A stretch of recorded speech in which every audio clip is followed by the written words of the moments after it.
Census Bureau, pour faire simple, c'est un peu l'INSEE américain. Donc hors de question d'aller contester le sérieux et la partialité de ces chiffres. Eh bien, qu'est-ce qu'ils disent ces chiffres? Plus de 4 millions de personnes sont sorties de la pauvreté aux États-Unis entre le début du mandat de Donald Trump et la fin 2019.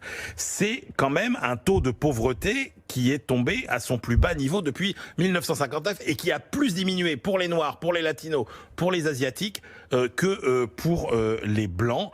Et donc, c'est quand même un bilan économique qui est assez spectaculaire. Le taux de chômage aussi, le taux de chômage des Noirs est tombé à 5,4%. C'est du jamais vu, là encore, depuis les années 70. Donc, il y a bien quand même un bilan économique positif pour la classe moyenne. Il y a un effet Trump qui est lié massivement aux baisses d'impôts, à l'encouragement à la création d'entreprises. Et là, on voit que ça a payé quand même comme politique économique. Look how much African American communities have suffered under Democratic control. To those I say the following. What do you have to lose by trying something new like Trump?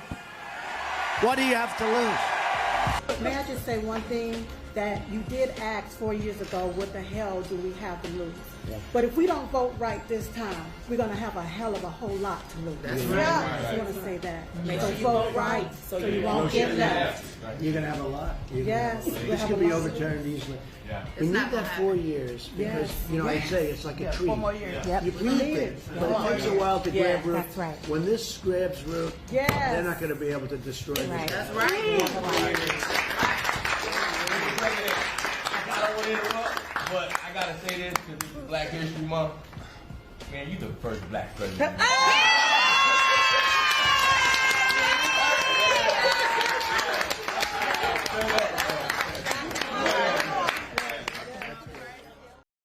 President, we would like to thank you for everything that you've done for the African American community so far. We thank you for criminal justice reform. We thank you for the lowest black unemployment rate in this country, sir. Thank you. And finally, most importantly, sir, thank you for saving America and thank you.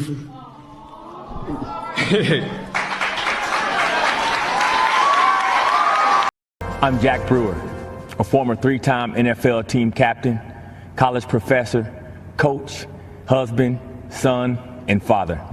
I'm also a lifelong Democrat, but I support Donald Trump.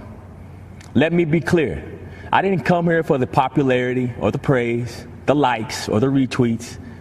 I'm here as a servant to God, a servant to the people of our nation, and a servant to our president.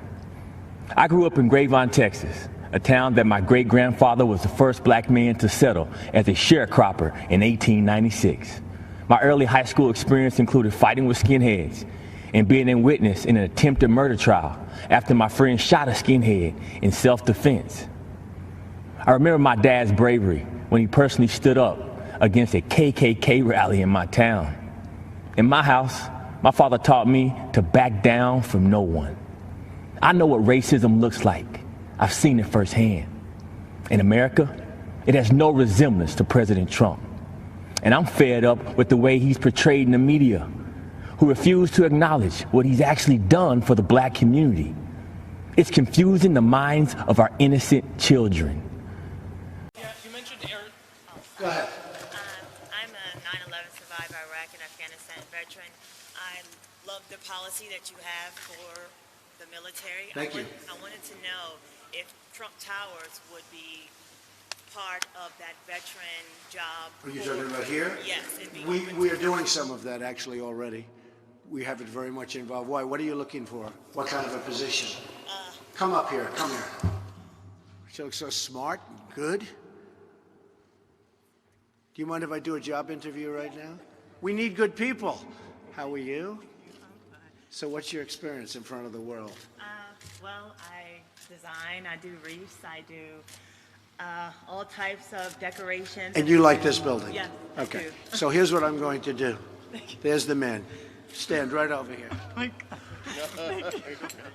If we can make a good deal in the salary, she's going to probably have a job, okay?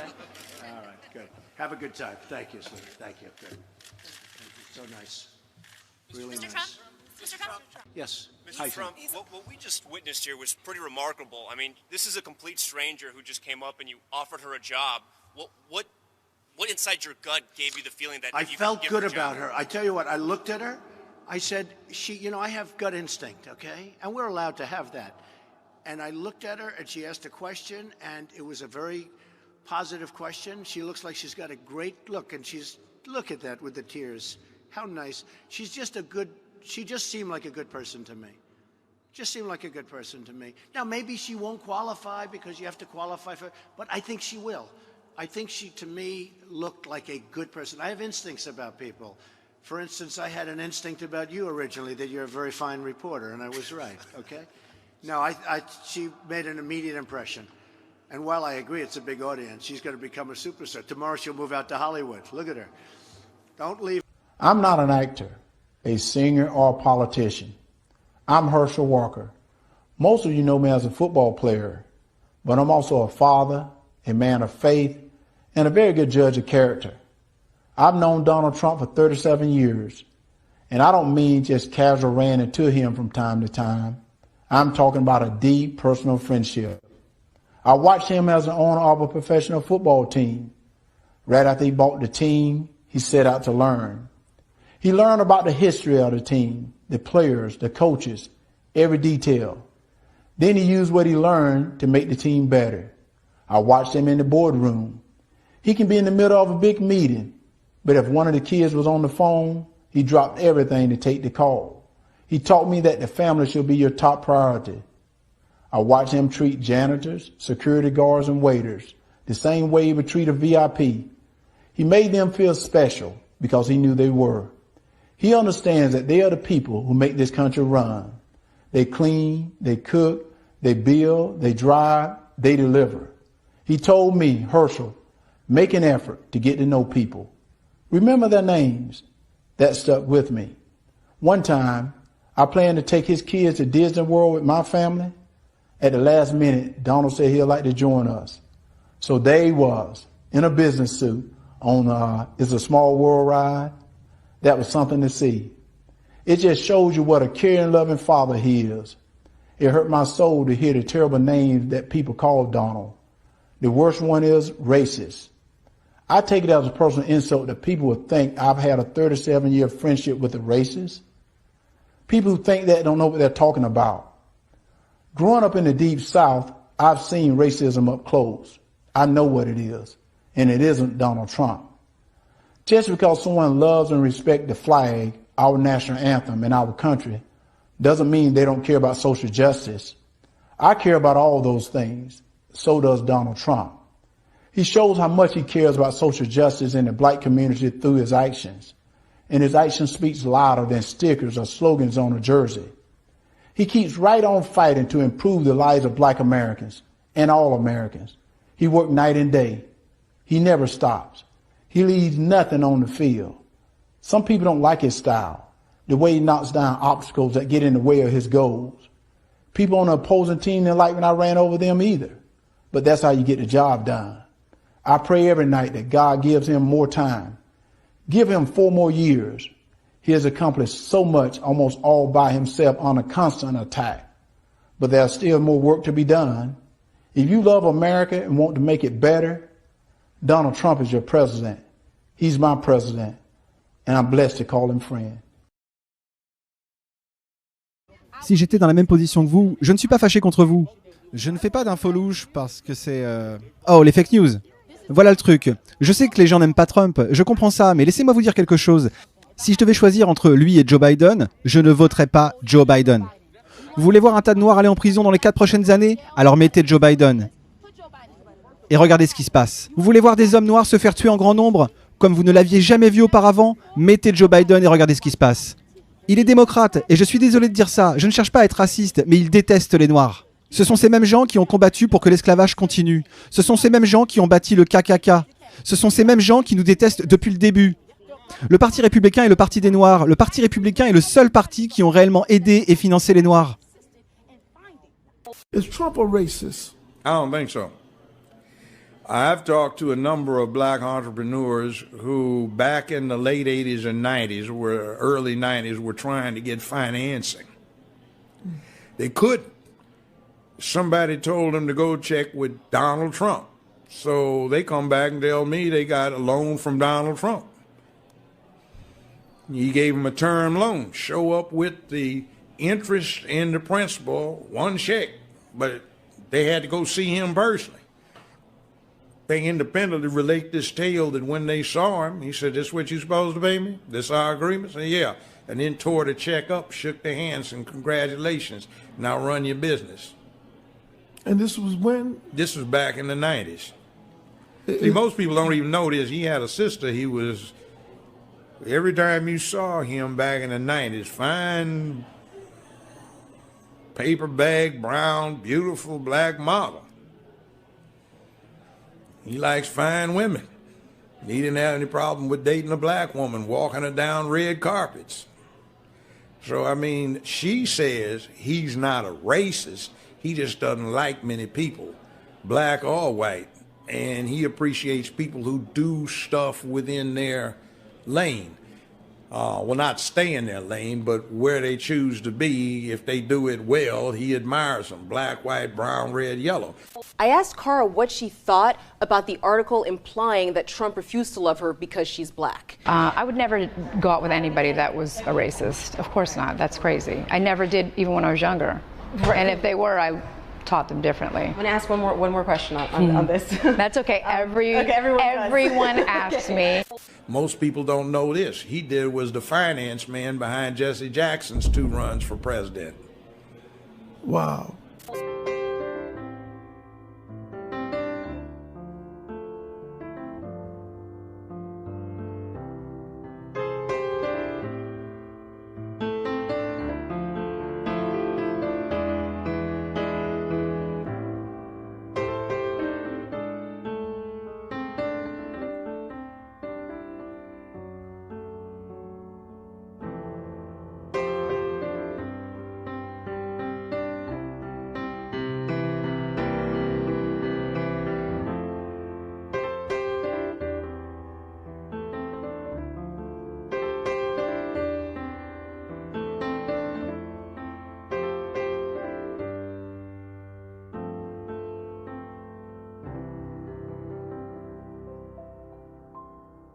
Miss Gregory. Hi, Gregory.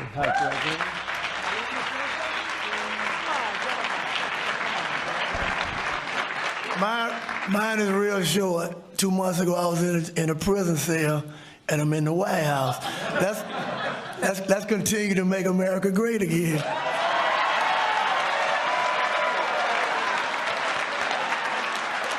We are here to reaffirm that America is a nation that believes in redemption. We believe in second chances. To the 29 graduates who are returning to your families, you have paid your debt to society and shown a commitment to change. Everyone in this room is here to make sure that you have the support that you need to succeed, thrive, and to never, ever look back. Together, we're rebuilding the most prosperous economy. We want every citizen to join America's unparalleled success and every community to take part in America's extraordinary rise. There is more opportunity, more equality, and more potential in America today than in any society in the history of the world. This is the country where anyone can make a comeback. And this is the time when anyone can reach for the American dream, that beautiful American dream. And together we will make our country stronger than ever before. First and foremost, I want to give all the praise and glory to God. Thank you for hearing me. But President Trump, I just want to thank you for giving me a second chance and believing in me and reading my petition. I'm just so thankful. It's just 20 years ago, I fought at the Trump Casino, and now you signed to give me clemency. First, I didn't know it was real until I was able to bring and touch this little guy right here. I left him when he was 2 years old, President Trump. You reunited me back to my family. I lost my mother and my father, but I got him. And this is what I live for. Thank you, President Trump. Thank you so much. From the bottom of my heart, all praise and glory go to God. Thank you. Thank you, the whole Trump administration, because you guys... Their values for political opportunities. Now, more than ever, we need leaders who will stand up to the lawlessness supported by the radical left.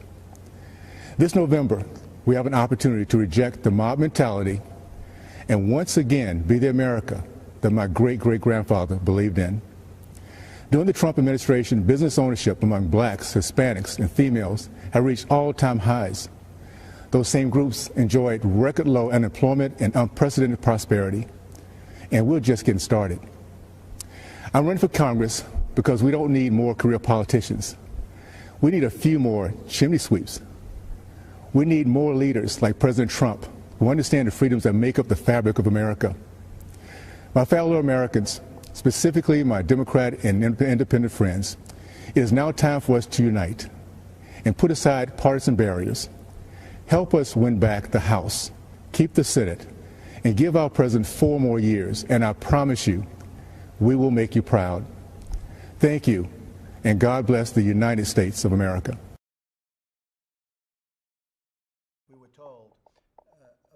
Un de mes amis s'appelle Darrell Scott. Il est formidable et a un cœur immense. C'est aussi un dur à cuire. Je pense que c'est peut-être ce qui m'a poussé vers lui, malheureusement. Je n'ai pas été attiré par ses bons côtés, mais ça peut être un bon côté aussi, malgré tout. Darrell, dites quelques mots, s'il vous plaît. Nous sommes ici aujourd'hui et je vous remercie, Monsieur le Président, de nous avoir permis de venir. Car notre nation fait face à un tournant. Nous sommes confrontés à un nouveau défi, mais ce gouvernement s'est habitué au défi, puisqu'il s'enchaîne depuis le début. Nous avons appuyé sur la touche pause, mais nous sommes prêts à appuyer sur la touche play maintenant et à poursuivre les initiatives positives concernant la communauté noire.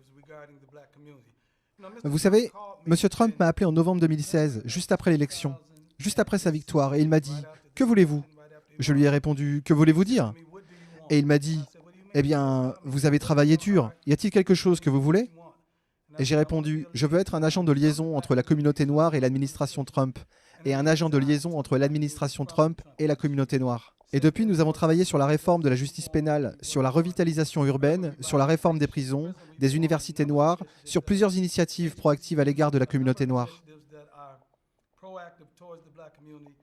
Et nous voilà maintenant confrontés à un autre défi, et nous allons trouver de grandes solutions aux problèmes auxquels ce pays est confronté. Je suis heureux de pouvoir m'asseoir à la table des négociations et de pouvoir y contribuer. Votre contribution est très importante, Darrell. Vous le savez, et c'est vrai. Je connais Darrell depuis longtemps. Il ne voulait rien. Ce qu'il voulait, c'était juste avoir une voix pour pouvoir faire entendre certaines prises de position. Et il l'a très bien fait. Mieux que quiconque, je pense. It's time to be honest about the history of black people in the Democrat Party. I've been hearing a lot of lies. Who is the party of chains? Who is the party of racism? Let's set the record straight, once and for all. You ready? Abraham Lincoln was the first Republican president. Lincoln wanted to free the slaves. Democrats fought a war to keep their slaves. Republican President Abraham Lincoln issued the Emancipation Proclamation, freeing all slaves in America. Democrat slave owners were furious. Lincoln made equality for all black people part of the official Republican Party platform. Republicans wrote and passed the 13th Amendment, ending slavery forever in the United States. Most Democrats voted against it.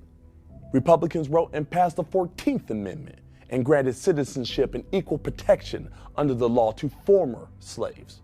No Democrats voted for it. Republicans wrote and passed the 15th Amendment, allowing black Americans the right to vote. No Democrats voted for it. The first black senator was a Republican. The first black member of the U.S. House of Representatives, a Republican and former slave. In fact, the first 23 African-American members of Congress were all Republican. While Republicans were electing black people to Congress, the Democrats were founding the KKK. The KKK was founded in opposition to the Republican Party. The KKK dedicated itself to a campaign of violence against Republican leaders and voters, both black and white. The KKK wanted white supremacy fulfilled through electing Democrats. Democrat states passed racist Jim Crow laws that dehumanized black people. Republican President Dwight D. Eisenhower sent the National Guard to protect black students integrating into all-white schools in Little Rock, Arkansas. Who opposed this? The Democrats who ran that state.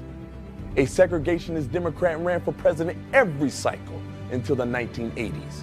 The Civil Rights Act outlawed discrimination on the basis of race, color, religion, or sex. By percentage, more Republicans voted for the Civil Rights Act than Democrats. Republican President Nixon used federal powers to desegregate even more states. Black Supreme Court Justice Clarence Thomas, nominated by George H.W. Bush. His son, George W. Bush, started an AIDS program that saved over 13 million lives, mostly in Africa.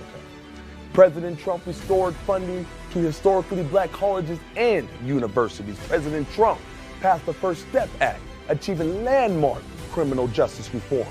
President Trump passed the Tax Cuts and Jobs Act, which featured opportunity zones incentivizing long-term investments in low-income communities. Under President Trump, unemployment for black Americans fell to the lowest number Americans have ever seen, and black wages rose to the highest number in history.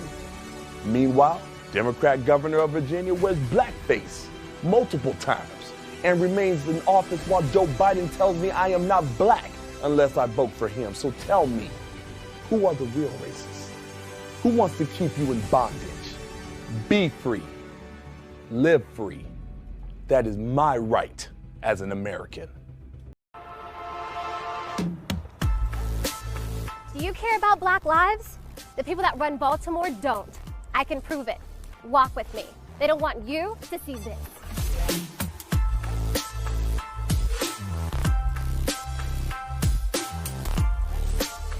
I'm Kim Klasick. This is Baltimore, the real Baltimore. This is the reality for Black people every single day. Crumbling infrastructure, abandoned homes, poverty, and crime. Baltimore has been run by the Democrat Party for 53 years. What is the result of their decades of leadership? Baltimore is one of the top 5 most dangerous cities in America. The murder rate in Baltimore is 10 times the U.S. average. The Baltimore poverty rate is over 20%. Homicide, drug, and alcohol deaths are skyrocketing in our city. Do you believe Black Lives Matter? I do. The vast majority of crime in Baltimore is perpetrated against Black people, who make up 60% of the population. So why don't we care about our communities? The Democrat Party have betrayed the Black people of Baltimore. If the politicians walk the streets like I do, they would see exactly how their policies and corruption affects us. If they don't want to see it, they don't want you to see this. Go to any Baltimore neighborhood and ask this question. Do you want to defund the police? No. No. Absolutely not. I had 3 sons killed in Baltimore City. And I think if we defund the police office, it's going to be worse than that. So no, I'm opposed to that. What are you going to defund the police for? Why? How do you defend your city, your community? Families are losing people. It's not just Baltimore. The worst place for a Black person to live in America is a Democrat-controlled city. It's 2020. Name a blue city where Black people's lives have gotten better. Try. I'll wait. Look at this. How are children supposed to live here and play here? Democrats think Black people are stupid.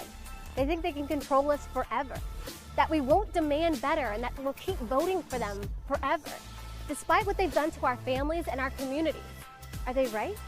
I'm Kim Klasick, and I'm running for Congress because I actually care about Black lives. All Black lives matter. Our communities matter. Baltimore matters. And Black people don't have to vote Democrat. C'était génial. C'était une des plus grandes expériences de ma vie. Je ne l'oublierai jamais. C'était merveilleux. C'était magnifique. Absolument. Regardez tous ces oncles Tom, hein? Des noirs libres penseurs. C'était fantastique, incroyable. C'est un tel honneur d'avoir pu venir et même voir le président en personne. C'était incroyable. Je viens de rencontrer le président. Il m'a dit que j'étais le mec le plus cool de la pièce. C'était un honneur, merci. Vous savez, je ne pensais pas que je serais ici un jour, le gars de la rue à la Maison Blanche. En tant que noir, je n'aurais jamais pensé que je serais le premier de ma famille à être invité à la Maison Blanche. Vous savez, peu de gens pourraient dire ça dans les familles noires, non. Donc c'est bien que ce se soit réellement passé. Vous savez, je suis entré dans l'histoire dans ma famille. Une expérience incroyable. Beaucoup d'Américains ordinaires y ont participé et ont eu l'occasion de partager des rires avec le président des États-Unis. C'était une expérience formidable. Je lui ai serré la main. Génial. J'ai perdu ma voix là-bas, alors je suis désolé. C'était incroyable. Nous avons passé un excellent moment. De voir le président, le vice-président. Oui, monsieur. De voir tant de conservateurs noirs américains. Il était juste lumineux, une énergie. C'est notre 3e fois à elle et à moi. Et à chaque fois qu'on y va, le président Trump, il est si drôle. Il est juste lumineux. L'énergie est incroyable. Chaque fois, on ressent de la chaleur. Électrisant. Ça m'a donné des frissons. Dès qu'il est entré, la façon dont la foule a explosé là-dedans, c'était comme... Le président a dit que nous lui avions fait sauter les oreilles. J'ai eu l'occasion d'écouter tout ce qu'il a fait pour la communauté noire et je suis juste reconnaissant pour ce président. Je ne l'ai pas soutenu lors de la dernière élection, mais après avoir vu ce qu'il a fait et le discours qu'il a prononcé, il m'a convaincu. Je vais voter pour lui en 2020. Il a fait savoir très clairement qu'il est ici pour faire passer l'Amérique en premier. Vous savez, il y a des gens qui souffrent ici.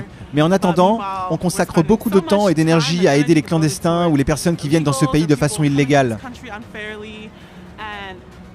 Et vous savez, les démocrates ont fichu le bazar dans nos centres-villes. Mais lui essaie vraiment d'éradiquer tout ce désordre et d'aider les gens de la manière la plus efficace possible. Contrairement aux mensonges et aux promesses vaines des démocrates qui n'ont eu aucun résultat. Les gens se réveillent, les gens changent. Les hommes sont naturellement conservateurs. Parce que nous sommes des êtres humains. On nous apprend à travailler dur pour ce qu'on a. On ne grandit pas en se faisant dire « tu vas avoir quelque chose juste parce que tu le veux » ou « tu n'as pas à travailler pour l'obtenir ». Quand j'ai volé et que j'ai essayé de me procurer un sneakers et que je n'avais pas d'argent pour ça, ma mère m'a tapé sur la main. « Repose ce sneakers ». On ne peut pas se le permettre. Vous voyez ce que je veux dire? Mais les démocrates, eux, disent hey, on va tout vous donner gratuitement. C'est pas vrai, car rien n'est gratuit. Nous payons tout avec nos impôts. Ce sont eux qui travaillent pour nous. C'est Donald Trump qui m'a réveillé, mec. Au début, quand il a été nommé et qu'il a été élu, j'étais pas un grand fan. Mais de voir ce qu'il a fait pour la communauté noire, de voir ce qu'il a fait pour l'Amérique en particulier, je suis devenu un énorme fan. Et il a mon soutien pour encore 4 ans et je vais voter pour Donald J. Trump. Rendez-vous là-bas. Et quand il nous a dit, quand il nous a demandé qu'est-ce que nous avons à perdre, j'ai dit c'est exactement ça. Nos écoles sont terribles, nos collectivités sont horribles, nous devons faire quelque chose, nous devons faire quelque chose. Et il le fait. Mais je sais qu'avec lui, nous allons accomplir un grand changement ici en Amérique. Je pense que beaucoup d'Afro-Américains se réveillent et se rendent compte que Trump est formidable pour l'Amérique. Trump a fait tellement de choses fantastiques, pas seulement pour ceux à qui vous pensez, les Blancs ou les riches, mais pour les Noirs, les Asiatiques, les Latinos, pour tout le monde. Il fait des choses extraordinaires et il va continuer. Et quand il sera élu en 2020, il continuera à rendre ce pays meilleur qu'il ne l'était auparavant. C'est facile de s'enthousiasmer pour notre président qui fait passer vos besoins en premier. Et c'est trop souvent quelque chose que l'on n'entend pas de la part des médias grand public. La façon dont il essaie d'aider l'Amérique à être la meilleure possible. Donc c'était fantastique d'être là. Et vous savez, simplement de lui dire merci de nous défendre. Parce que nous savons qu'il encaisse beaucoup de coups de la part des médias pour nous. Et nous sommes tellement heureux de le soutenir. On peut que aimer cet homme, mec. Il rassemble les gens. Et c'est de ça dont il s'agit. L'unité, les Américains. L'Amérique d'abord, mec. Les médias veulent faire croire aux gens que la communauté noire déteste Donald Trump, mais ce n'est pas nécessairement vrai. Cet événement en est la preuve, et je sais qu'on peut dire qu'il ne représente qu'une petite fraction de la population noire, mais ils ont des membres de leur famille et d'autres personnes, des amis qui n'ont pas pu venir ici et qui sont ravis qu'eux soient ici.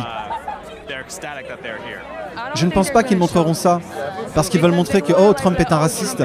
Ils ne vont pas montrer ça parce que ça ne fait pas partie de leur narrative.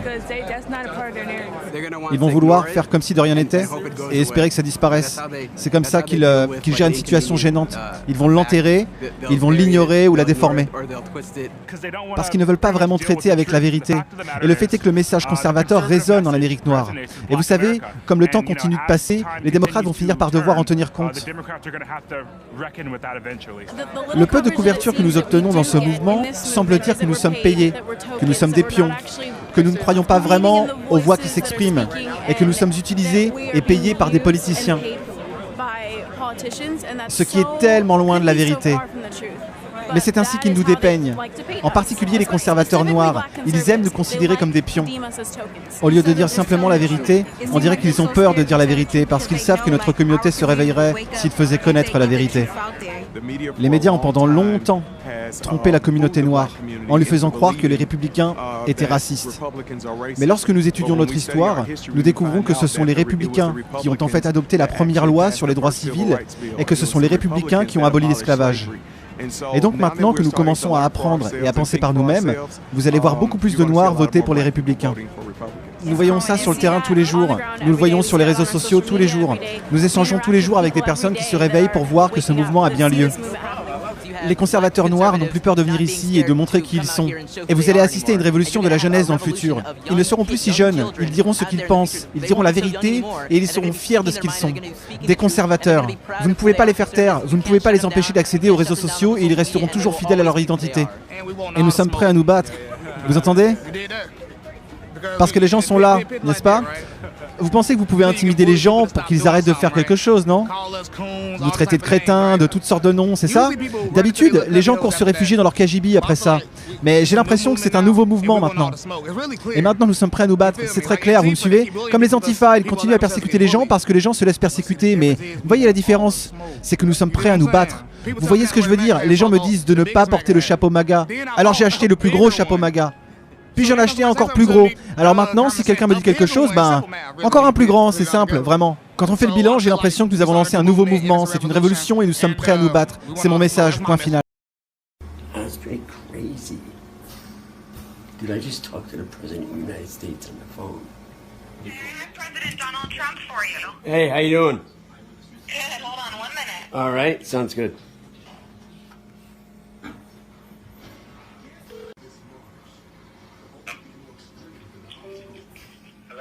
Holy Christ, what do I get to... Alright, Jay, you Hey. look handsome to me. I just saw a picture of you. No, you're giving me kind honors. I look like... How are you doing? How's it going, Jay? It's going, you know what I mean? I'm, You're a champ. You're That's- fighting it, right? You're just fighting it? it's what the Irish do, right? Yeah, that's what the Irish do. You better believe it. You look good. I wish you could come to a rally. I wish you could come. I know you like that stuff, but I wish you could. Well, listen, hey, It sounds like you have a great sister, Jay. well, you know, like we have sibling rivalries, fights, you know, whatever it is. But hey, listen, if you could pencil me in, I'll find a way to get there. I'll tell you what, when I'm up around that territory, and I know where you live, I know it well. Yeah. I'm up around that territory where you'll be sitting front row center, Jay. All right, well, I plan on coming down to D.C. between now and my expiration date. So, whatever. Either way. You don't even talk about expiration dates. Oh, no, I'm not. No. You'll be surprised, you know, and I know my people. You're going to be surprised. I just sent you a little note, too. I wrote out a little note. So, I guess we sent it to your sister or whatever, but you'll get that. But I read a beautiful story about you, and I just said, I want to call that man. That's my kind of guy. Yeah. Mr. President, I through thick and thin, you know, there's been a lot of thicks. Right. And there's been a lot of thins. Right. I support you. Well, that's beautiful, man. We love you, Jay. We love you, man. And that's really beautiful. What you just said is, I won't forget it. I won't forget it. And what we'll do is you just hang tough. A lot of good things are happening, too. Don't kid yourself. A lot of good things are happening in terms of the medical stuff. Yeah. So you just hang tough. You're going to surprise. We'll be talking in 10 years from now, I hope, too. Oh, like I said, you know, I plan on voting for you in 2020, so. You better vote for me in 2020, I'll tell you. Yeah. If you don't vote for me, I'm going to be upset with you. No, I'll make sure I do that, you know? God permitting. We'll be in touch. We're sending you a little note, but we'll be in touch. Okay. And thank your sister. And if I we will. do anything up there, I want to get you over there. I'll get you up to that rally. I'll have you right in the center, right smack in the middle. You're my All right. kind of guy. You're my kind of man, Jay. Yeah. I try to be. Yeah. I'm proud of you. I'm very proud of you. And say hello to your family and sister and everybody. And I'll talk to you again, Jay, okay? All right, thank you very much. You keep that fight going. We both fight, okay? You keep that going, okay? I will do my end. Thank you for calling and it's an honor. Thank you. No, it's an honor for me too as well. Thanks, Jay. Have a great day. Bye-bye. Bye. That's pretty crazy. So the mainstream media wants to continue to try to label our president a racist. President Trump, he's gonna go down as the greatest president of all time.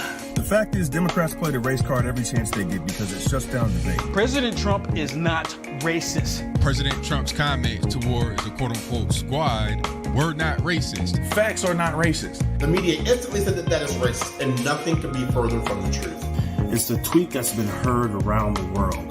Trump has brought in a record low black unemployment. Do not buy what the Democrats are selling. Wake up, people. We're running out of time.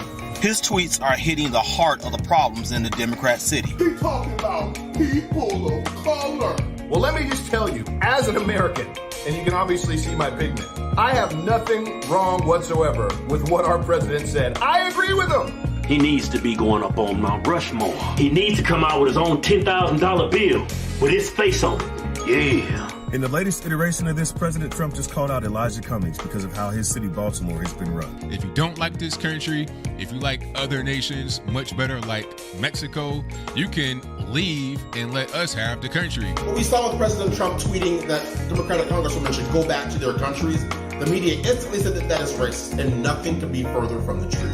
When President Trump ran in the beginning, they called him a racist. When he won, they called him a racist. And let me tell you something, when he wins in 2020, they're going to call him a racist. Trump has brought in a record low black unemployment. Trump, who has increased the black-owned businesses. What was the heart behind President Trump's tweet? If you're going to be a part of the problem, then leave. If you do not like this country, you need to get on the first thing smoking and get the hell out of Dodge. You understand what I'm saying? This is real. It is because of President Trump we're shining light on these S-hole cities throughout the nation. And of course, all of these S-hole cities are ran by Democrats. No, he's not a racist. Was he a racist when he was hanging out with Snoop Dogg back in the day? Was he a racist when he was giving money to the Rainbow Coalition? Was he giving a racist when he was hanging out with Al Sharpton? I find it quite interesting that people are calling the president a racist and acting as if the tweets that he's been tweeting lately, whether it's against the squad or whether it's against Elijah Cummings, that it's somehow a mysterious act of bigotry and hatred, and it's just foolery, man. People of color folks are so sensitive that they cannot take President Trump responding back to their ignorance and cannot take President Trump responding back to them forcefully that they need to leave Congress. A white man can no longer criticize a person of color. If you do, you're racist. Because I guess people of color is always right. Always! The Democrats don't want to respond with correcting the problem. All they want to do is just call everyone racist that do not agree with them. Mr. President, thank you so much for standing up for us, for standing up for Americans, and for speaking the truth and saying what so many of us really want to say, which is if you don't like it here, you can get the heck out. It's not racist to call out these facts. It's not racist to talk about terrible policy ideas of your political opposition. Democrats have been calling Republicans racist for years, despite the fact that they're actually the party of racism. The media cannot control me with the allegation of racism as it relates to Trump and what he said. So I'm tired of it. We the people are tired of it. America's tired of it. We need to come together. If Donald Trump is a racist, he's not very good at it. The Democrats are the party of the KKK. They are the ones that's racist. President Trump called it out, just like he'll call out anything. And the only card the left has to play is the race card, which is severely overplayed. I believe that the president of the United States, Donald Trump, is the greatest president to ever be in office. I think he's accomplishing what he's promised, and I think everybody should look at the facts. Thank you, President Trump. And I support 45. I support 45. I support 45. I stand with 45. I support 45. I support 45. And I support 45. I support 45. I still stand with 45. We stand behind 45. Yeah. I support 45.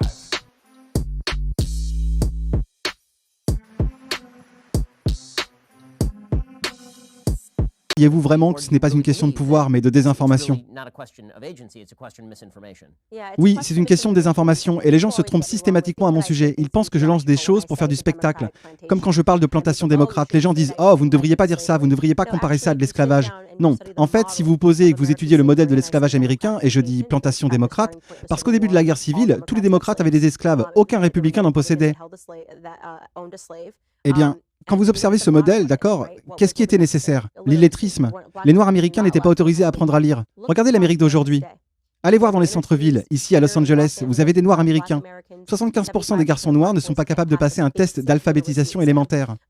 Dans les grandes villes comme à Baltimore, dans 5 écoles, on n'a pu trouver aucun enfant noir qui sache lire ou écrire. Nous assistons donc à travers la pollution du système éducatif à l'abêtissement de tous les Américains, mais plus particulièrement celui des Noirs. Et quand vous abêtissez les Noirs américains, cela signifie qu'ils commencent à puiser leur éducation dans la culture, n'est-ce pas? Et c'est problématique. L'absence du père, énorme problème. C'est vous qui m'en avez en réalité fait prendre conscience. J'ai vu une de vos anciennes vidéos sur Black Lives Matter, où vous parliez de 23% de mères célibataires en 1960. 74% au moment où vous avez tourné cette vidéo. Et je pense que c'est 77% en ce moment. Et qu'est-ce qui était important pour maintenir l'esclavage? S'assurer que la famille était brisée. Il faisait constamment du commerce d'esclaves. Si vous lisez le livre de Frédéric Douglass, son autobiographie, dans le premier chapitre, il parle du fait qu'il n'a rien ressenti lorsque sa mère est morte, qu'il n'a rien ressenti lorsqu'il a été séparé de ses sœurs, parce que c'était important pour entretenir la mentalité d'esclave. Donc, dans mon livre, j'ai un livre sur l'esclavage, et je précise bien, lorsque je dis plantation démocrate, je le pense. Ça a été actualisé, ça a été modifié, mais nous vivons toujours sur cette plantation. Nous faisons le travail pour les démocrates et nous ne recevons rien en retour, n'est-ce pas? Voter à hauteur de 93% pour eux, pour moi, c'est là une forme d'esclavage. Nous travaillons pour vous et nous ne recevons rien en retour. La situation dans nos communautés est loin d'être réglée. Nos enfants ne sont pas plus intelligents. Donc, je réfléchis bien plus que ce que les gens disent. On dirait que je ne suis qu'un lance-flamme, mais j'ai beaucoup réfléchi à ces questions et je crois en ce que je dis. Parlons donc de certaines des influences culturelles que vous évoquez. Il est évident que la culture politique est très basée sur la notion de race. Les hommes politiques attisent énormément la haine en suggérant que les gens sont racistes. Kamala Harris en est, à mon avis, le meilleur exemple que j'ai vu dans la politique américaine moderne. Elle a littéralement traité Joe Biden de raciste, puis un an plus tard, elle déclare qu'elle l'a traité de raciste parce qu'ils étaient en plein débat. C'est une explication tellement évidente. Vous avez donc la culture de la politique, la culture d'Hollywood, où les films suggèrent constamment que les Noirs américains sont des victimes. Dernièrement, je regardais un film sur Netflix avec ma femme, dans lequel Jamie Foxx fait un discours littéral sur la façon dont l'Amérique a été bâtie pour maintenir les femmes noires en bas de l'échelle. Et puis, il y a la culture de la musique, et j'aimerais aborder chacun de ces points avec vous. Donc, en termes de culture, nous en avons parlé un peu. Quand vous regardez la façon dont Hollywood aborde la question raciale, quels sont les problèmes que vous notez? Parce qu'évidemment, il s'agit principalement d'un groupe de dirigeants blancs qui essaient d'être compatissants ou compréhensifs à l'égard de ce que, selon eux, les Noirs américains croient, veulent entendre ou ressentir. Que pensez-vous des messages d'Hollywood sur la question raciale? Oui, alors avant toute chose, les démocrates contrôlent Hollywood. Vous n'êtes pas autorisé à être un conservateur qui se fait entendre et garder son emploi, ok? Je veux dire, si vous êtes un conservateur convaincu et que vous vous exprimez, vous êtes viré, renvoyé, vous dégagez. Et pour moi, c'est devenu une énorme machine de propagande. Et comme je l'ai dit tout à l'heure, quand on a des Noirs américains qui ne sont pas éduqués, comme ces jeunes Noirs qui ne peuvent pas passer un test d'alphabétisation basique, eh bien, d'où tirent-ils leurs informations? Cela veut dire qu'ils regardent des films, la télévision. Hollywood devient le professeur, n'est-ce pas? Et je pense que les démocrates ont compris cela depuis très longtemps. Et l'une des plus grandes erreurs des conservateurs a été d'abandonner cette guerre de la culture. La guerre de la culture est tellement importante, parce que beaucoup de gens ne vont pas prendre un livre, mais ils vont regarder SNL. Ils vont regarder un sketch de SNL et le prendre comme une sorte de vérité. Oh, vous savez, c'est sûrement ce qui doit se passer, parce qu'ils se moquent des conservateurs dans Saturday Night Live, et c'est ce que tout le monde pense, puisque c'est passé sur le grand écran. Donc, on doit tous suivre et être d'accord avec ça. Pour moi, c'est de la simple propagande. It's not where you come from, it's where you're going. I was born on what some would call the wrong side of the tracks. I don't even have a birth certificate. I never attended an integrated school, and am the only one out of my immediate family who graduated from college, an HBCU. I'm a military veteran and a civil rights activist. And you know what else? I'm a Republican, and I support Donald Trump. If that sounds strange, you don't know your history. It was the Republican Party that passed the 13th Amendment, abolishing slavery. It was a Republican Party that passed the 14th Amendment, giving black men citizenship. It was the Republican Party that passed the 15th Amendment, giving black men the right to vote. Freedom of thought is a powerful thing. There are Americans, voters all over the country, who media is trying to convince to conform to the same old Democratic talking points. You know what that'll get you? The same old results. Joe Biden had the audacity to say, if you don't vote for him, you ain't black. Well, to that, I say, if you do vote for Biden, you don't know history. Donald Trump is not a politician. He's a leader. Politicians are a dime a dozen. Leaders are priceless. The record funding Trump gave HBCUs is priceless too. So are the record number of jobs he created for the black community and the investment he drove into our neighborhoods with tax incentives in opportunity zones. And so are the lives he restored by passing criminal justice reform, where 91% of the inmates released are black. These achievements demonstrate that Donald Trump truly cares about black lives. His policies show his heart. He has done more for black Americans in 4 years than Joe Biden has done in 50. Donald Trump is offering real and lasting change, an unprecedented opportunity to rise, a country that embraces the spirit of the civil rights movement of the 60s, a place where people are judged by the content of their character, their talents and abilities, not by the color of their skin. This is the America I was fighting for 60 years ago. This is the America Donald Trump is fighting for today. Let's all join in this fight for re-electing President Trump on November 3rd. Thank you. This president has actually done more for the black community, I believe, than any other president, in, at least to my recollection of how long I've been alive. So I think just going forward with that positive messaging, the positives that the president has done, the negatives that Joe Biden has created, especially with mass incarceration, as well as locally here with the failed Democratic policies such as our public schooling and our crime rates skyrocketing. My point was that black kids in Chicago get killed every single day. Where is the Black Lives Matter in Chicago? Where are they? When black people kill black people, they don't come out and do this crap. The only time they do this crap is when a white person touches them. They are the racists. They are the racists. Because white cops, it's wrong for a white cop to kill a black person, that's for sure. But if it matters, it should matter at all times. So what are you fighting for? What are you fighting for? You are not here to fight injustice. You're here to cause drama. Message will be stop violence. It's not about blacks. In a unicorn world. That's not a unicorn world. Period. Okay, since you're so... You guys think blacks are oppressed. I am black, I'm not oppressed. I am free. That's good for you. That's an individual person. What about a systemic issue? Where? I am black. I've always wanted to be. I have I do what I want. You have the skills. This is a country where you have the skills. You want to do what you want. You do it. Stop forcing on people to accept that they're oppressed. They are not. I am not oppressed. I am black. Stop making people accept that they're oppressed. You're forcing a rhetoric into your minds, which is not true. That's my point. Okay. Violence is wrong, period. It's not about blacks. You agree that whites kill whites too, right? Have you seen any white person coming out and saying white life matter or white thing? No, violence is wrong. They literally do all the time. Every time there's a Black Lives Matter protest, a white person... It's not a problem. It's a violence problem. The blacks kill blacks in black neighborhoods every single day. I've never seen a Black Lives Matter in those neighborhoods. Never! Never! You know what they say? When a black person kills a black in a black neighborhood, they come out and they say, when the police comes, do you know what they tell the police? Snitches get stitches. I know that.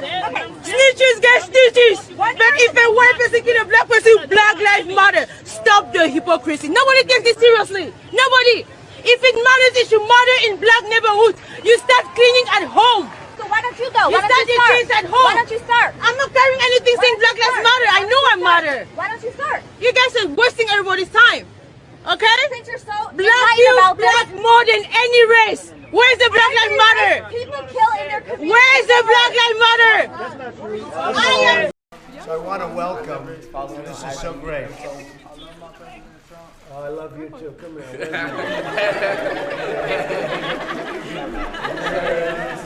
Yes, sir. Thank you. These are scientists. So I want to welcome the incredible students from Victory Christian Center School in Charlotte, North Carolina. What a state Great city, great state. You like it in North Carolina? Pretty Love cool. it. Of course. It's a good place. These students competed against 810 teams in preliminary stages to advance to the National Team America Rocketry Challenge, the world's largest student model rocket contest. And they did fantastically well. And you're down to about 100 now. And guess what the name of the rocket is? It's called Trump. It better work well. And to qualify, the Trump needed to soar to an altitude of 775 feet with a flight duration of 41 to 43 seconds. How long did it stay up? How long? How long was the duration? It was 770. That's good. Yeah, that's good. And return without breaking so much as an eggshell. That means it had to land soft, right? Yes, sir. And the Trump will compete tomorrow against 100 other teams in Northern Virginia. So I just want to congratulate you. That's a fantastic achievement, really. Do you all want to be scientists or something, or what? Huh? Good. I also might add they were sponsored by the Aerospace Industries Association and the National Association of Rocketry. And that's a great group of people, and they spend a lot of money on a lot of good things, so you have to be very happy. But that looks like a mean machine you did right there. So I want to wish you a lot of luck. Anybody have anything? How did you come up with the name Trump? Does anybody have an idea? Simply because it conquers all. Oh. They're never going to put that on television. That's really nice. Well, I wish you a lot of luck. I'll be watching. And do the best. And I'll make you do. If you win, come on back and we'll celebrate, okay? Thank you very much, everybody. Thank you. Thank you very much. Hello. My name is Elbert Lee Guillory, and I'm the senator for the 24th District right here in beautiful Louisiana. Recently, I made what many are referring to as a bold decision to switch my party affiliation to the Republican Party. I wanted to take a moment to explain why I chose to become a Republican, and also to explain why I don't think it was a bold decision at all. It is the right decision, not only for me, but for all my brothers and sisters in the black community. You see, in recent history, the Democrat Party has created the illusion that their agenda and their policies are what's best for black people. Somehow it's been forgotten that the Republican Party was founded in 1854 as an abolitionist movement with one simple creed, that slavery is a violation of the rights of man. Frederick Douglass called Republicans the party of freedom and progress, and the first Republican president was Abraham Lincoln, the author of the Emancipation Proclamation. It was Republicans in Congress who authored the 13th, 14th, and 15th Amendments, giving former slaves citizenship, voting rights, and due process of law. The Democrats, on the other hand, were the party of Jim Crow. It was Democrats who defended the rights of slave owners. It was the Republican President Dwight Eisenhower who championed the Civil Rights Act of 1957. But it was the Democrats in the Senate who filibustered the bill. You see, at the heart of liberalism is the idea that only a great and powerful big government can be the benefactor of social justice for all Americans. But the left is only concerned with one thing: control.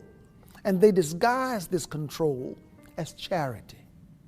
Programs such as welfare, food stamps, these programs aren't designed to lift black Americans out of poverty. They were always intended as a mechanism for politicians to control the black community. The idea that blacks, or anyone for that matter, need the government to get ahead in life is despicable. And even more important, this idea is a failure. Our communities are just as poor as they have always been. Our schools continue to fail children. Our prisons are filled with young black men who should be at home, being fathers. Our self-initiative and our self-reliance have been sacrificed in exchange for allegiance to our overseers, who control us by making us dependent on them. Sometimes I wonder if the word freedom is tossed around so frequently in our society that it has become a cliche. The idea of freedom is complex and it's all-encompassing. It's the idea that the economy must remain free of government persuasion. It's the idea that the press must operate without government intrusion. And it's the idea that the emails and phone records of Americans should remain free from government search and seizure. It's the idea that parents must be the decision makers in regards to their children's education, not some government bureaucrat. But most importantly, it is the idea that the individual must be free to pursue his or her own happiness, free from government dependence and free from government control. Because to be truly free is to be reliant on no one other than the author of our destiny.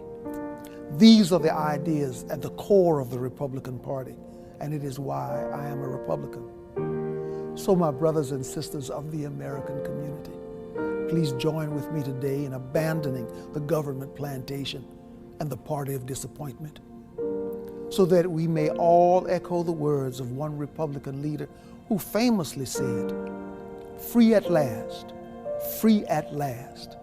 Thank God Almighty, we are free at last."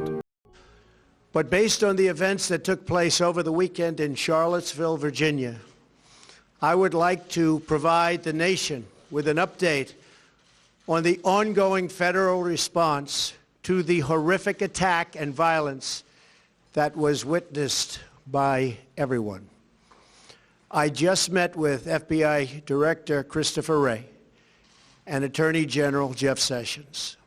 The Department of Justice has opened a civil rights investigation into the deadly car attack that killed one innocent American and wounded 20 others. To anyone who acted criminally in this weekend's racist violence, you will be held fully accountable.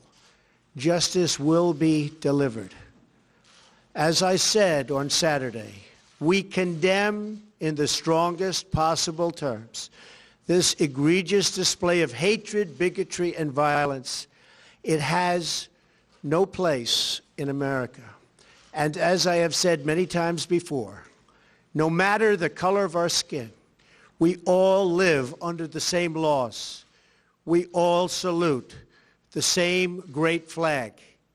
And we are all made by the same Almighty God. We must love each other, show affection for each other, and unite together in condemnation of hatred, bigotry, and violence. We must rediscover the bonds of love and loyalty that bring us together as Americans. Racism is evil, and those who cause violence in its name are criminals and thugs, including the KKK, neo-Nazis, white supremacists, and other hate groups that are repugnant to everything we hold dear as Americans. We are a nation founded on the truth that all of us are created equal. We are equal in the eyes of our Creator. We are equal under the law, and we are equal under our Constitution. Monsieur le Président, vous jouez un rôle historique pour l'Amérique noire. Je ne dis pas cela parce que je suis obligé, mais parce que je peux dire tout ce que je veux en tant que citoyen libre aux États-Unis. Vous êtes historique. La réforme de la justice pénale est historique. Nous nous faisions emprisonner à un rythme sans précédent. Vous avez annulé le projet de loi sur la criminalité de 1994 et nous vous en sommes éternellement reconnaissants. Même les zones d'opportunité, nous pouvons critiquer beaucoup de choses, mais les zones d'opportunité incitent les gens qui ont de l'argent à le mettre là où nous en avons le plus besoin, c'est-à-dire dans les quartiers urbains et ruraux. Les HBCU, je pourrais vous donner bien d'autres exemples. La question qui se pose actuellement est celle de la réforme de la police, qui est tellement nécessaire. Nous avons fait une réforme de la justice pénale, mais la réforme de la police reste la porte d'entrée vers ce que nous considérons parfois comme un système de justice pénale injuste. C'est-à-dire que si un flic véreux n'agit pas de manière terrible sur un individu, alors nous n'entrons jamais dans ce système défaillant. Cette administration a été entachée par un flic véreux, comme James Comey, et d'autres qui s'en prennent à vous, et qui créent des choses qui n'existaient tout simplement pas. La destitution n'était tout simplement pas réelle. Mais ils peuvent le faire. Et notre communauté a été affectée par cela d'une manière difficile à expliquer. Je le dis tout le temps aux gens, Toute cette situation de contrôle policier, ce n'est pas nouveau pour les Noirs. Nous y avons été habitués. Quand j'étais enfant, j'étais tout le temps harcelé par la police. Et j'étais un bon garçon, enfin, je pense. Mais cela faisait partie de notre communauté. Nous avons besoin que les choses bougent du côté de la réforme de la police, qui sera reliée directement au changement historique que vous avez déjà mis en place avec la réforme de la justice pénale. Et nous savons que vous êtes le président qui agira pour que cela soit fait.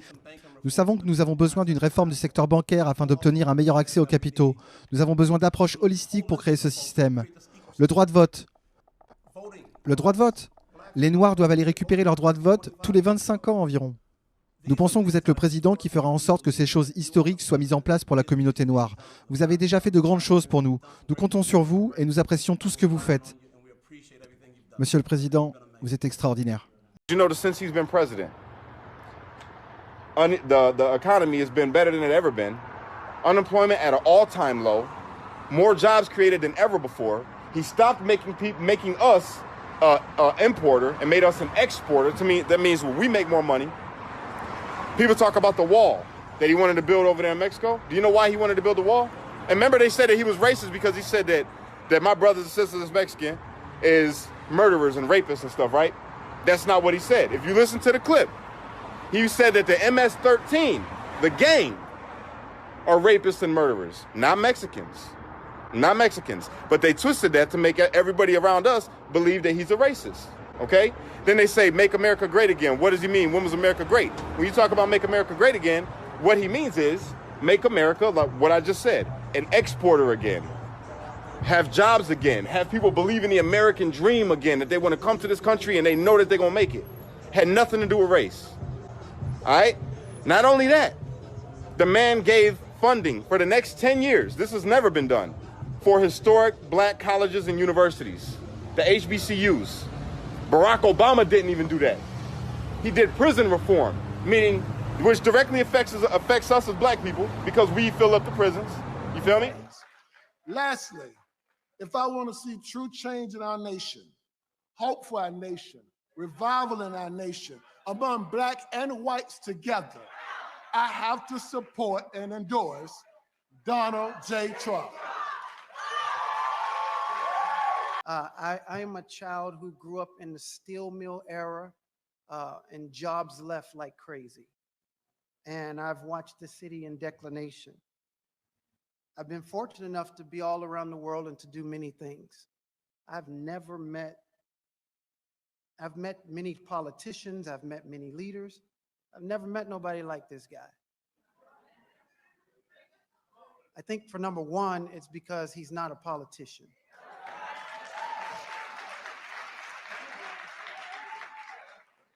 What I've learned over the past 3 to 4 years is bureaucracy isn't as strong as we thought it was. You can get things done in a short period of time.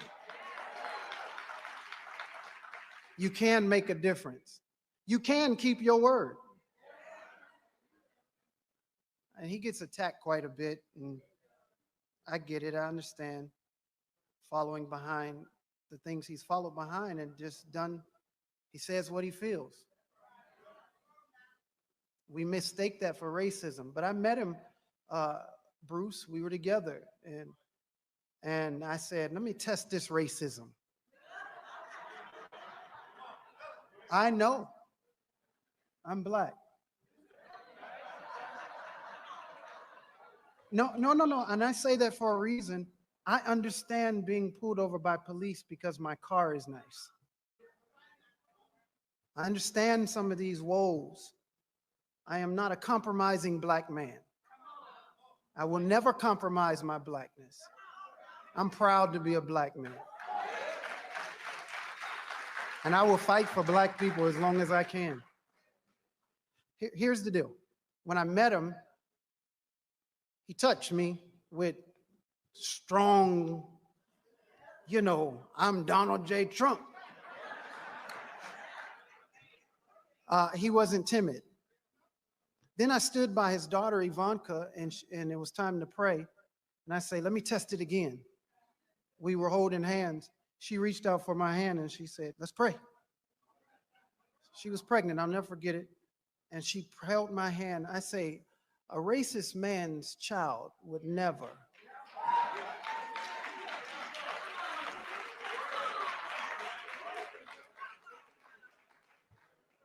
So I got several reasons why I'm going to support him. And I'm ready to take whatever heat because it can't be hot enough because the furnace is in my favor.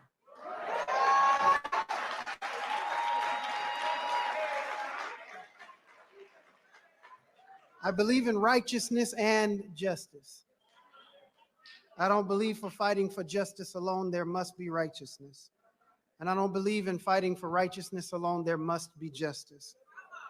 I believe in the economic ability of this man to accomplish economics for all people, but Black people as well. He's proven it. I believe that his record is proven, and if we compare it to 47 years of nothingness, I shouldn't say nothingness, I should say destruction. And if I have to prove a history, I have 3 years of a history that says you got opportunity zones, you have education opportunities, you have prison reform. I believe in police being reformed and not eliminated. I am somebody who believes this is our time and we must take advantage of this moment. So why am I voting for him? Why am I endorsing him? Because I believe that he is going to keep his word. God bless you. And if you have a problem figuring out whether you're for me or Trump, then you ain't Black. I'm Black. I'm Black. And I'm Black. Yes, I'm Black. I'm Black. I'm Black. I'm Black. I'm Black. I am Black. I'm Black. I'm Black. I'm Black. If you couldn't tell, we're Black. I'm Black. I'm Black. I'm Black. I'm Black. I'm Black. I'm Black. I'm not voting for Joe Biden, and I support Donald Trump. I'm Black. And I ain't voting for no Biden Democrat. I'm Black, and I don't support Joe Biden. I support the 45th president, Donald J. Trump. I'm Black, and I'm not voting for Joe Biden. I support Donald J. Trump. If you couldn't tell, we're Black and we're not supporting Biden. We're voting for Trump. Yeah, Trump 2020. Yes, I'm Black. No, I will not be voting for Joe Biden. And yes, I support President Donald J. Trump. I'm Black, and I'm not voting for a Biden Democrat. I'm Black, but I ain't voting for no Biden Democrat. I'm Black, and I ain't voting for no Biden Democrat. I am Black, and I am not voting for Joe Biden. I am not voting for Democrats. I am voting Trump all the way. I'm Black, and I ain't voting for a Biden Democrat. Trump 2020, you see it? And I'm Black, and I'm not voting for a Biden Democrat. I'm Black. I'm not voting for Joe Biden. I support Donald Trump. I'm Black, and I ain't voting for a Biden Democrat. I'm Black. I am not voting for Biden. I support Donald Trump. I'm Black, and I'm not voting for no Biden Democrat. I'm Black, and I ain't voting for Joe Biden or none of them Democrats. I'm Black, and I ain't voting for no Biden Democrat.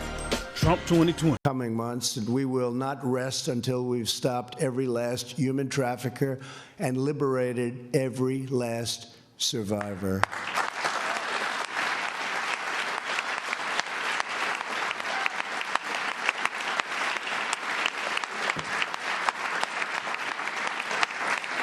So I'm now pleased to introduce an incredible survivor and the newest member of the U.S. Advisory Council on Human Trafficking, Bella Haneke. Hi, Bella.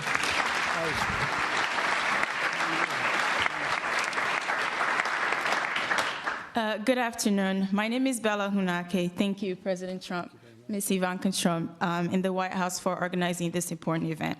It is truly a great honor to be here to celebrate the 20th anniversary of the Trafficking Victims Protection Act. At age 13, I was brought into this country. I survived trafficking along with 19 other girls. Afterwards, I was placed in foster care. But this negative experience in my past should not wholly define who I am today.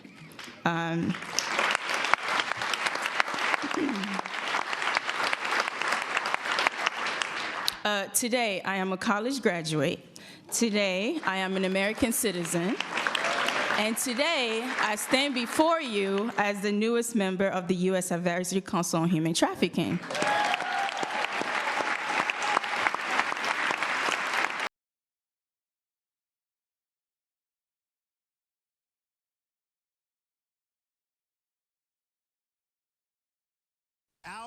Notre mouvement vise à remplacer une institution politique défaillante et corrompue par un nouveau gouvernement contrôlé par vous, le peuple américain. L'institution de Washington, les sociétés financières et médiatiques qui le financent, n'existe que pour une seule raison, se protéger et s'enrichir. L'institution a des milliards de dollars en jeu dans cette élection. Pour ceux qui contrôlent les leviers du pouvoir à Washington et pour des intérêts mondialistes, ils s'associent avec ces gens qui ne se soucient pas de votre bien. Notre campagne représente une véritable menace existentielle, comme ils ne l'ont jamais vu auparavant. Ce n'est pas simplement une autre élection de 4 ans. Il s'agit d'un carrefour dans l'histoire de notre civilisation qui déterminera si nous, le peuple, reprendrons le contrôle de notre gouvernement.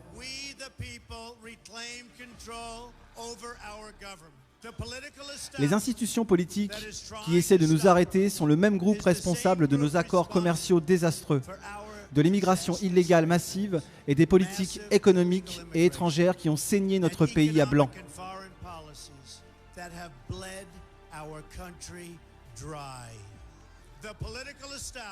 Les institutions politiques ont provoqué la destruction de nos usines et de nos emplois, alors qu'ils fuient vers le Mexique, la Chine et d'autres pays du monde entier. C'est une structure de pouvoir mondiale qui est responsable des décisions économiques, qui ont volé notre classe ouvrière et dépouillé notre pays de sa richesse, mis cet argent dans les poches d'une poignée de grandes corporations et entités politiques.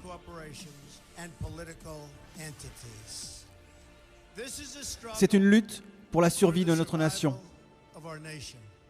Et ce sera la dernière chance de la sauver. Cette élection déterminera si nous sommes une nation libre ou si nous avons que l'illusion de la démocratie.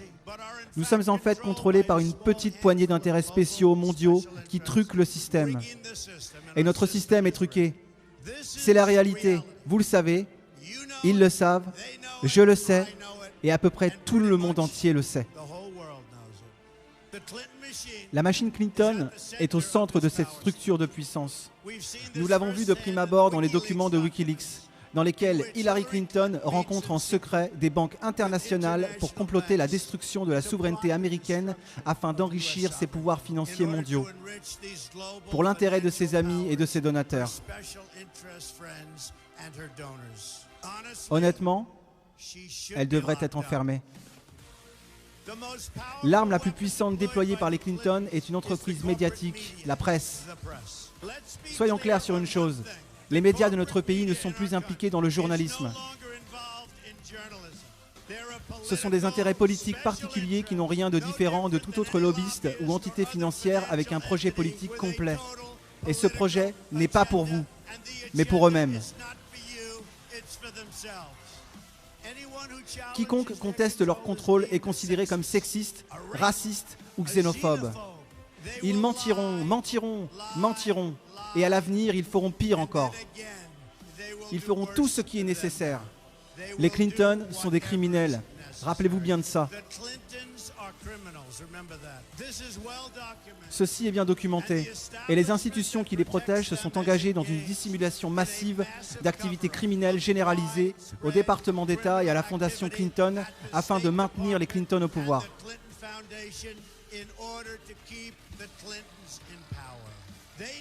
Ils savaient qu'ils proféreraient tous les mensonges qu'ils pourraient contre moi, ma famille et mes proches. Ils savaient qu'ils ne reculeraient devant rien pour essayer de m'arrêter. Néanmoins, je prends toutes ces frondes et flèches avec plaisir pour vous. Je les prends pour notre mouvement afin que nous puissions récupérer notre pays. Je savais que ce jour arriverait. Ce n'est qu'une question de quand. Et je savais que le peuple américain s'élèverait au-dessus et voterait pour l'avenir qu'il mérite. La seule chose qui puisse stopper cette machine corrompue, c'est vous. La seule force suffisamment puissante pour sauver notre pays, c'est nous. Le seul peuple assez courageux pour voter contre cet établissement corrompu, c'est vous, le peuple américain. Notre grande civilisation est arrivée à l'heure du bilan. Je n'avais pas besoin de faire ça, croyez-moi. J'ai construit une grande entreprise et j'ai eu une vie merveilleuse. J'aurais pu profiter des fruits et des avantages d'années de deals commerciaux réussis et d'entreprises pour moi et ma famille. Au lieu de passer par ce spectacle d'horreur absolue, de mensonges, de tromperies et d'attaques malveillantes. Je le fais parce que ce pays m'a tant donné et je suis tellement convaincu que c'est mon tour de le rendre à ce pays que j'aime.